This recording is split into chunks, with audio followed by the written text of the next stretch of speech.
আমরা সবসময় চাই যেন এরকম ডাক্তার এলাকা আসে, হ্যাঁ বড় বড় ডাক্তার আসে বা এরকম উদ্যোগ বা গরিবের উপকারী।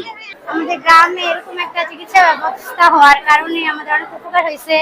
যেমন আমরা যদি এখন শহরে বড় কোনো ডাক্তারের কাছে যাইতাম, দেখা যেত ভিজিট দিয়ে দেখানোর পরেও আমরা ওরকম ভালো চিকিৎসা ব্যবস্থা পাইতাম না।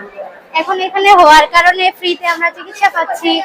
ডাক্তার দেখাইতেছে, ওষুধ দিতেছে এবং মানুষও সুন্দরভাবে লাইন দিয়া ওষুধ নিতেছে। আল হিলাল ফাউন্ডেশন শুভ উদ্বোধন উপলক্ষে আজকে ফ্রি চিকিৎসা ক্যাম্প চলতেছে। আজকে আমাদের এখানে চর্ম অ্যালার্জি বিশেষজ্ঞ ডাক্তার, মেডিসিন বিশেষজ্ঞ ডাক্তার, শিশু বিশেষজ্ঞ ডাক্তার এবং গাইনি বিশেষজ্ঞ ডাক্তার রয়েছেন। এখানে আজকে এখন পর্যন্ত মোটামুটি 5000 রোগীর সেবা পাচ্ছে। এরই পাশাপাশি আমাদের এখানে ফ্রি ব্লাড গ্রুপ নির্ণয়, অনেকের রক্তের প্রয়োজন হয়, এজন্য আমরা ফ্রি ব্লাড গ্রুপ নির্ণয় ক্যাম্পিং করতেছি এবং যাদেরকে সেবা দেওয়া হচ্ছে তাদেরকে বিনামূল্যে ওষুধ প্রদান করা হচ্ছে। এবং আগামী দিনেও ইনশাল্লাহ আল হিলাল ফাউন্ডেশন সুবিধা বঞ্চিত মানুষের পাশে থাকবে ইনশাল্লাহ।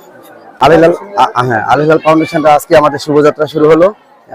আল হিলাল ফাউন্ডেশনের মূল কার্যক্রম হচ্ছে যে দরিদ্র এবং পিছিয়ে পড়া জনগোষ্ঠী যারা আছে তাদেরকে নিয়ে মূলত কাজ করা। যারা অনেকে টাকা পয়সার জন্য ওষুধ কিনে খেতে পারে না বা তারা ভালো একজন ডাক্তার দেখাতে পারে না, সরকারি একজন ডাক্তারের কাছে তারা যেতে পারে না, অনেক সময় লাগে। ইভেন তারা একটু দূর থেকে যারা আসবে তাদের জন্য আমরা গাড়িরও ব্যবস্থা করে দিয়েছি, যাতে করে কি এই মানুষগুলো যারা ওখান থেকে অনেক দূর দূরান্ত থেকে আসতে পারে, অনেকে টাকার জন্য কি তারা এখানে আসতে পারবে না, এই জন্য আমরা সেই গাড়ির ব্যবস্থা করে দিয়েছি।